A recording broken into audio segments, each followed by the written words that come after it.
Solo Sagrado. Olá, queridas amigas e amigos. Quero trazer a você e a vocês hoje uma obra chamada Operação Cavalo de Troia, de J.J. Benítez. Lançado em 1984, essa obra conta que no fim da vida, em seu refúgio no México, um militar e cientista da Força Aérea Estadunidense confia a ele documentos que, surpreendentemente, revelam a execução de uma experiência que lhe permitiu voltar ao tempo. Na verdade, retornar quase 2000 anos e ser testemunha ocular e participante dos últimos dias de Jesus Cristo na Terra. Ele foi testemunha de sua entrada em Jerusalém, da sua prisão, julgamento, crucificação e ressurreição. Essa experiência, batizada pela NASA de Operação Cavalo de Troia, teria sido realizada sigilosamente em 1973, em pleno coração de Israel. O major chamava essa experiência prodigiosa de a Grande Viagem. Esta viagem exigia aceitação e cumprimento de algumas regras na qual pretendo refletir com vocês, meus ouvintes. A primeira regra era que os exploradores não podiam, sob nenhum pretexto, nem sequer de sobrevivência, mudar ou influir nos homens, grupos sociais ou circunstâncias.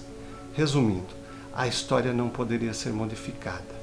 Já a segunda regra era de que os grandes viajantes não poderiam levar nem trazer nada do mundo do outro.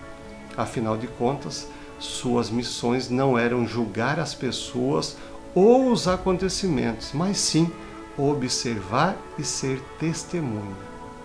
Boa parte dos meses anteriores à viagem, o major se dedicou a estudar a língua falada por Cristo, o aramaico ocidental, ou galileu.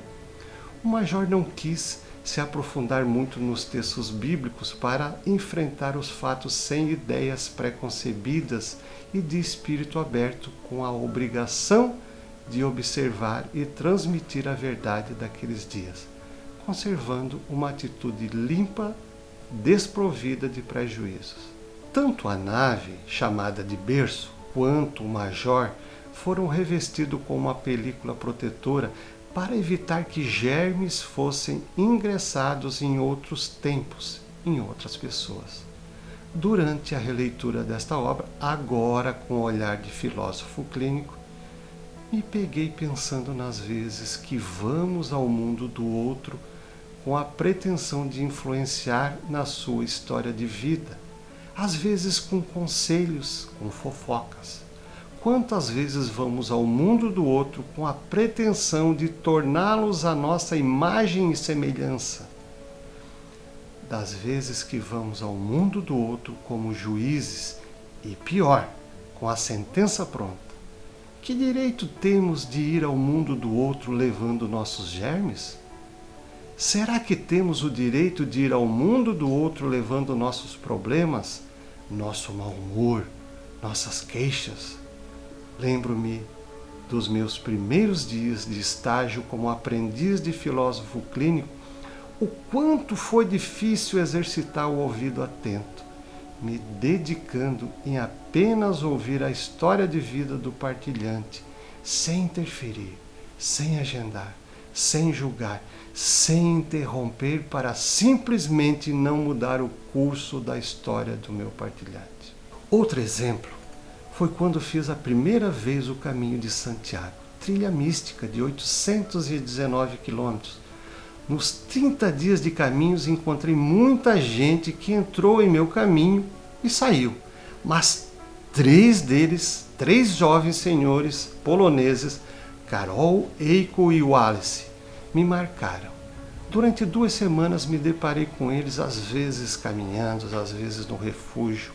Em uma ocasião, inclusive, tomei com um deles, Carol, uma garrafa de vinho e um copo de iogurte, pois não encontrei nenhum outro recipiente.